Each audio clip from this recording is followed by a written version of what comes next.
देखिए, इसमें कहीं कोई संदेह नहीं है कि उन लोगों ने कानून का उल्लंघन किया।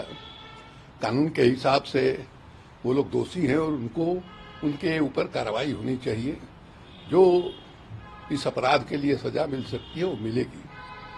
लेकिन हम इसको एक दूसरे नजरिए से हम देख रहे हैं कि ये जो प्रोटेस्ट हुआ सदन के अंदर हुआ और संसद भवन के बाहर परिवहन भवन के सामने हुआ और उसी तरह का पीला धुआं संसद के अंदर निकला और संसद के बाहर भी निकला।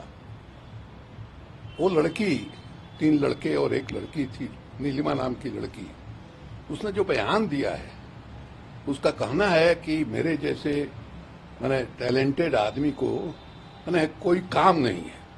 उसने एमए किया, पीएचडी किया, नेट किया, बेट किया, मैंने इतनी डिग्री है उसके पास और मैंने कोई काम उसके पास नहीं है। ये लोग फ्रस्ट्रेशन में हैं। यह भी जानकारी मिली कि उस लड़की ने किसान आंदोलन में भी भाग लिया था।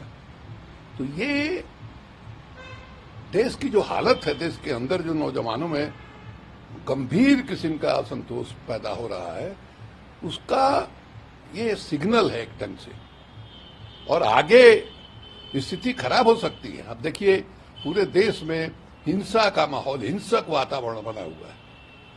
तरह तरह से हत्याएं हो रही है, लूट हो रहा है। यह तो खबर मिल रही है कि पैसा कमाने के लिए नौजवान लड़के शूटर बन रहे हैं। ये स्थिति है। इसलिए जो शासन चलाने वाले हैं, भले ही उनको वोट मिल गया, सत्ता मिल गई, लेकिन आपने जो वादा किया था, जो गारंटी दिया था 2014 में, उसको याद कीजिए। और उस गारंटी को आपने पूरा नहीं किया, इसलिए इस तरह का असंतोष है। प्रदीप सिन्हा सांसद है, उन्हीं के रिकमेंडेशन से पास बना। ये सब कोई खास बात नहीं है। हम भी राज्यसभा में रहे हैं।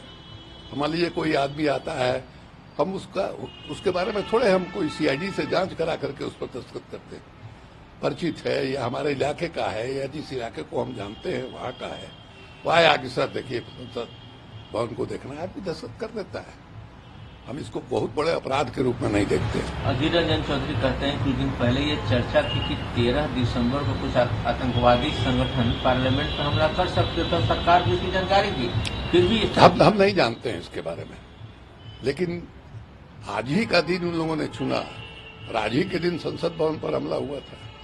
तो ये एक कोइंसिडेंस भी हो सकता है। ये भी हो सकता है कि जानबूझ करके उन लोगों ने ये तारीख चुनी हो, लेकिन मंशा उनकी मैंने हिंसा फैलाने की नहीं थी। आप उस घटना से, जब संसद भवन पर हमला हुआ था, उसके साथ इसकी तुलना करना मुझको नहीं लगता है कि ये जायज है। वो लोग तो बिल्कुल हिंसक ढंग से आक्रमण करने के लिए आए थे।